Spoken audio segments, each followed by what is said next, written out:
Si quelle base dit que Jésus est musulman, je ne comprends pas. Cher ami. Oui.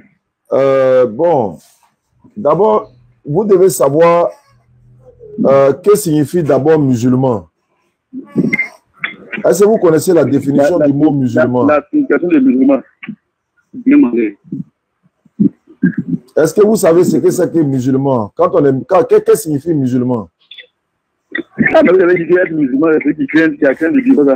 Ouais, c'est celui qui est soumis à la volonté d'Allah, de l'Éternel. Bon, comme Jésus était soumis là, c'est pour ça qu'il est musulman. Ça, c'est un premier point. Bon, il était...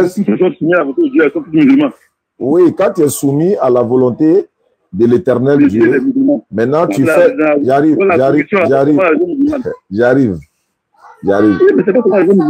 alaykoum salam. Wa alaykoum salam. Pourquoi tu en es voilà? Ah? C'est bien. Allô?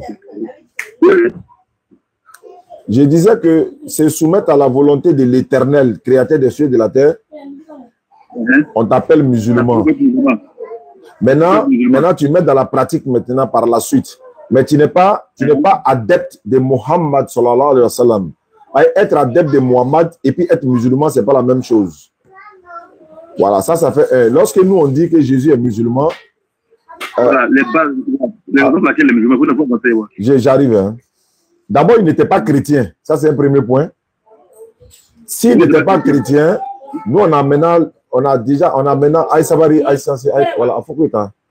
voulais aller au bureau, mais ils m'ont pris déjà. Donc, il n'était pas chrétien.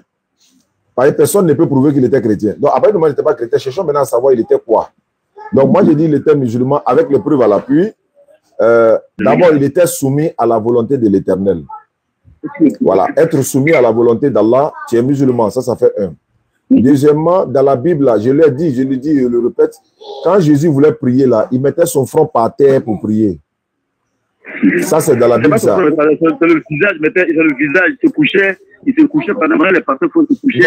Non. Faut montrer, vous pouvez me montrer le passage de la Bible où on dit se couchait? Mais tu connais par cœur, mais oh, moi, je connais ça par cœur, par la grâce d'Allah. Voilà, donc j'arrive maintenant.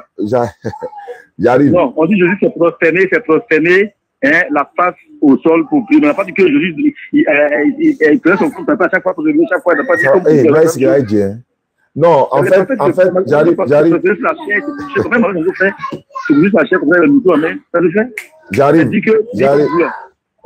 J'arrive. La Bible, là, il y a plusieurs versions de la Bible. Il faut parler à les enfants là, ça. Il y a plusieurs versions de la Bible. Vous n'avez qu'une seule version de Bible, alors que nous avons plus de 17 à 18 versions de Bible.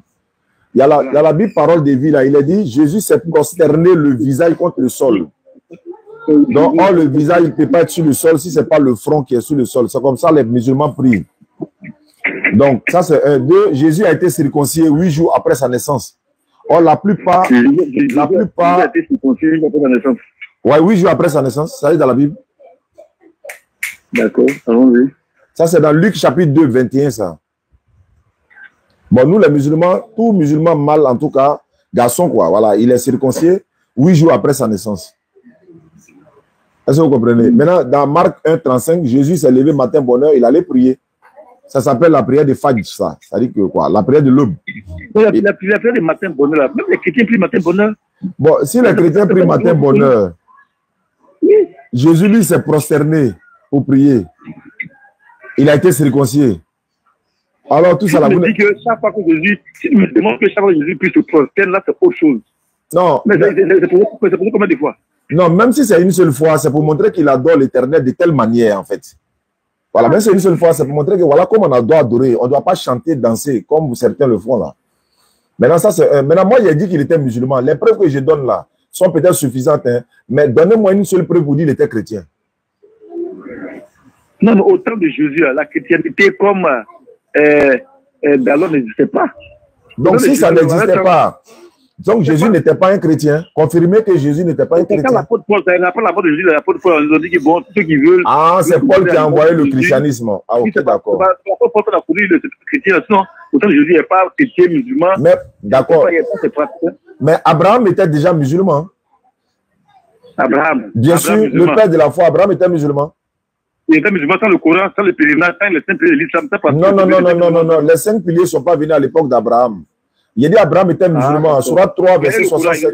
Il était musulman sans le Coran. Non, vous confondez l'arrivée du prophète Mohammed et puis l'époque d'Abraham. C'est pas le Coran qu'on est musulman. C'est ce que je vais vous expliquer en fait. Jésus n'avait pas le Coran, mais il était musulman. Moïse n'avait pas le Coran, il était musulman. Abraham n'avait pas le Coran, il était musulman. Musulman veut dire celui qui est soumis à la volonté d'Allah. Il n'y avait pas un prophète chrétien. Un seul prophète là, il n'y avait pas chrétien parmi eux. Mais ils étaient tous soumis à la volonté de l'Éternel. Diminuez de ta côté. Et tous, il n'y avait pas un seul prophète chrétien, un seul. Non, mais la religion musulmane chrétienne a existé quand? Ceux qui ont oui, je vais vous expliquer. La religion musulmane vient de l'Éternel Allah, alors que la religion chrétienne, selon la Bible, ça vient des païens. Ah, la religion chrétienne vient des païens. Selon la Bible. Par exemple, Acte 11, 26. Quoi? Acte des Apôtres, chapitre 11, le verset 26. Bon, j'ai pas la Bible sur moi, que je sois dans... Non, il n'y a pas de souci. Lorsque vous aurez la Bible, vous pouvez me rappeler, il n'y a pas de souci. Non,